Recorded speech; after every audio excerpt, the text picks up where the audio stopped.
Okay.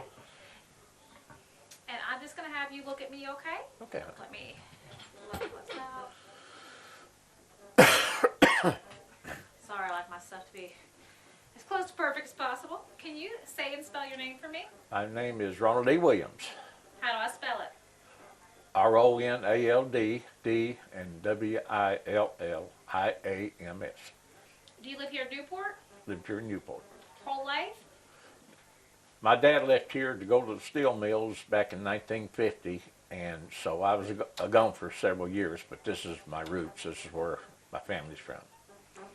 So tell me about your Vietnam story. So you were there.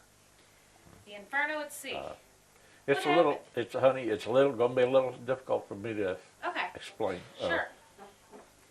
Because we lost 134 men, Sure. and hundreds were hurt, Sure. and I was 19-year-old, Sure. and the Lord saved me twice that morning. I should have been burned up or blowed up. But I remember the first bomb that went off, it was a 1,000-pound bomb, and it knocked me out of the chair. I was in a Conflag 3, which on a carrier is behind the island, one deck below. Your flight deck on a carrier is 1 3/4 inches thick. And we had like 8 bombs go off on the flight deck. And the bombs blow down too, not only up. And they peeled it looked like, but I have pictures here, shows them. But anyway, thing about it is, we left the States and come to the Philippines, and we had an ammunition unload. And we had bombs, ordnance, that were stored in the Philippines. They were thinner, they cook off faster, they were from World War II. And we did have some that were in 1935. And our Captain Beeling and the ordnance officer did not want them on the ship. But at that time, in 1967, July, they was running out of ordnance. They were sending planes maybe out with only half the bombs on them. So they got override, said, well, that's all we got. You got to use it. So they used it the first few week or so, the World War II bombs. But they were, like I said, thinner shell, and they cook off faster. John McCain was an A-4 Skyhawk pilot at that time. He was on the flight. We was getting ready to launch against North Vietnam that morning about 10 o'clock. And make a long story short, there's a Zuni rocket short circuit or something, and it hit his plane, and he was getting ready to be launched. And he barely made it out of his plane and walked. He ejected the canopy, and he walked out to the end of the nose of the A-4 Skyhawk and jumped down and tried to. At that time, the JP-4 fuel was catching fire, burning, and the fuel was going down into the berthing compartments of the flight deck. And this one here, like this one here, at sea, you're port to starboard. Half the ship is working, and the other half is sleeping. And you don't just do 12 hours. You do 18, 20 hours out at sea. I mean, there's no 40-hour week in the service. But here's a picture of me when I was 19. This is 2 days after where I was at, and I was about 142 pounds there, and I just barely got out of here, this space where I was at. I was on what they call a Conflag 3 watch, fire watch. There was a panel right over here that turns all the fog phone stations on, the sprinkler systems, and then you got on the hangar deck, you got 2 big doors, retainer doors that divide the hangar bay 1, 2, and 3. Well, anyway, on a ship, you got a central control. If the island's knocked out, they can still control the ship below deck. So anyway, they told me to get out of there, and I was in this space here. We had a helo squadron, 2. There was 2 guys in there with me. So I hadn't been on ship very long, and I tell you, a ship you can get off if you don't learn your levels and in them numbers, you get turned around on a carrier. When you see a carrier out in the ocean, you say, how in the world does that float? But half of it is above the other half is below deck, the other half is up. Okay, so you're talking about 25 stories from one to the other. God. But anyway, I barely made it out of there. Smoke started coming through the compartment. We took our shirts off, soaked them in coffee water, and we barely made it. I made it down to the aft end. On a carrier, you got aft deck, mess deck, and you got a forward. I fell through the door, and my lungs were just burning. I didn't think I was going to make it. I crawled under a table. I laid there a few minutes, and then I finally got composure. And the guys running around bleeding and hurt and everything. And I worked my way up to Hangar Bay 1, and we hadn't opened the doors yet. All these planes were full of fuel and bombs on the hangar deck, but they don't arm them till they go up there, up the elevator. Take elevator 1, and they take them up on the flight deck.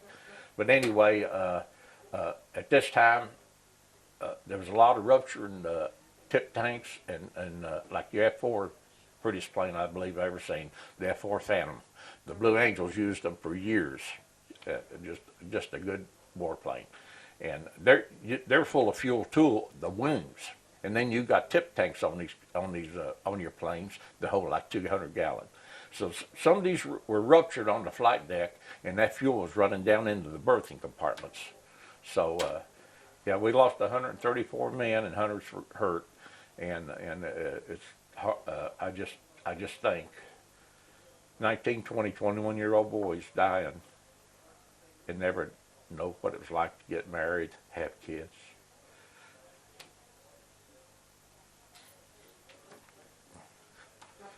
But yeah, thing about it is I hadn't been on the ship more than 3 months, but they kept me on there for 3.5 years. So once you get on a ship, they want you to stay there. They don't want you, because I was only in there for 4 years. But a carrier is a dangerous place to work. There's a lot of danger around them. You got to keep your head out of the, as I say, and pay attention to what you do. But I got a letter here from, they only give about 25 of these out from the captain, and just so it tells a lot about what happened that day and what I did. Because I had to go into an inquiry with admirals and captains and everything. They want to know what I done and what I seen after the fire. So, and I was a hot suit man in B3 division, the hangar deck control. I was on hangar deck control. That was one deck below the flight. You had a flight deck, then you got another division that's in hangar deck control. So I was a hot suit man too, and but it's not every day. It's every day that I do think about the men that died.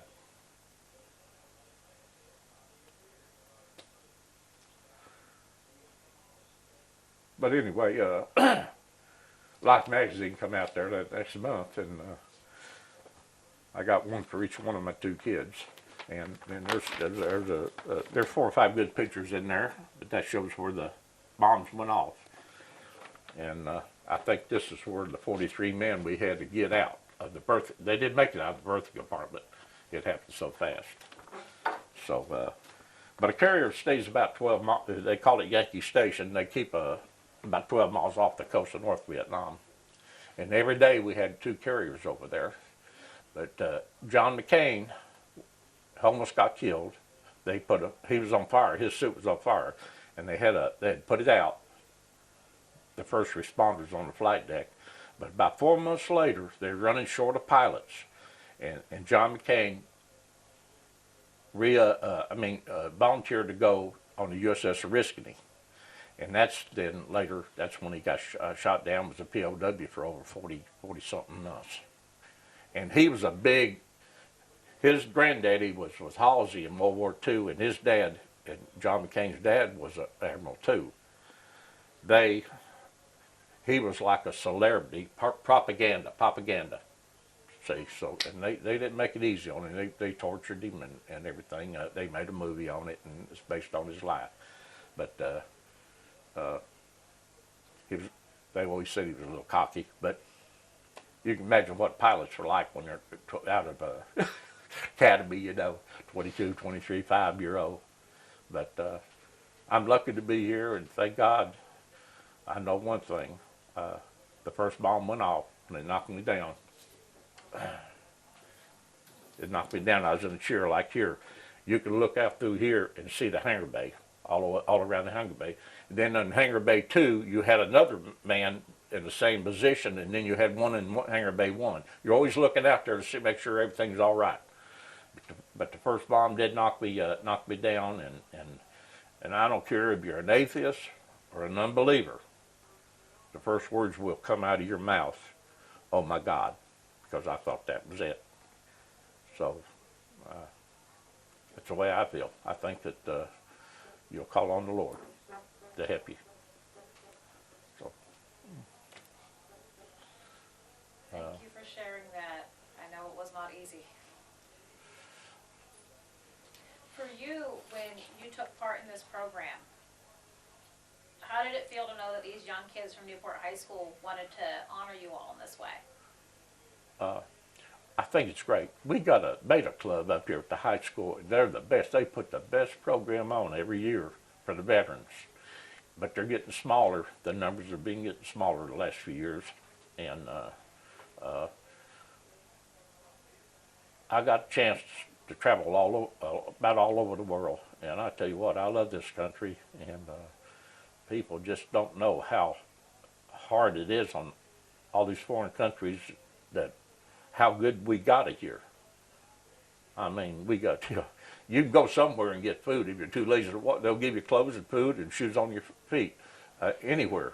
But you can't, these other countries are really poor. So I love my country, and don't you burn my flag in front of me. I don't know what, I just couldn't take it. I love my country, and it's been good to me, and I think we should get, and I volunteer with the DAB. I help them a lot out there, and I used to drive the van for the veterans and everything. But anyway, I had to slow down because I got older, and but I still volunteer out there. Like I had asked before, are you able to say when you served, what unit you were with, and your favorite song during that period too, like they asked you on the radio? Yeah, okay. Of course, Simon and Garfunkel was pretty popular back then, and the Supremes. But we were diversified on the carrier. You had people from every walk of life, all the way from like the East Coast, Maine, and they had a different accent, and they liked different music. But anyway, you had people from every walk of life on the carrier. And all it is a big city. You had your stores, you had your post office, and dispersing. And the one thing that we loved to see is that mail plane flying on a ship, a prop job. I mean, that meant so much to get mail. Because back then it took several days for letters to come here and go. Remember putting on our letters, they didn't charge you no postage. It said free up here. So when you was overseas in a combat zone, there was no postage. But we loved to hear that, know that prop plane was getting ready to touch down out there. And back then too, we had a hospital ship out in the ocean. It was the U.S.S. Repose, and it stayed off the coast, just floating around, and they were set up just like a big giant hospital. And did you get drafted or did you enlist? I enlisted. I spent 3 years, 8 months, and 2 days in there. They let me out what they call 3 months earlier. They called it Project Transition. They let you out 3 months early. Because right at that time, well, the war wasn't actually, I was in 67 when I was over there, but it was going down. At one time we had 600,000 troops, something like that, over there at the peak of the Tet Offense in 68. But it started, on my honorable discharge, it says reduction in force. So. Is there anything I haven't asked you that you think people should know?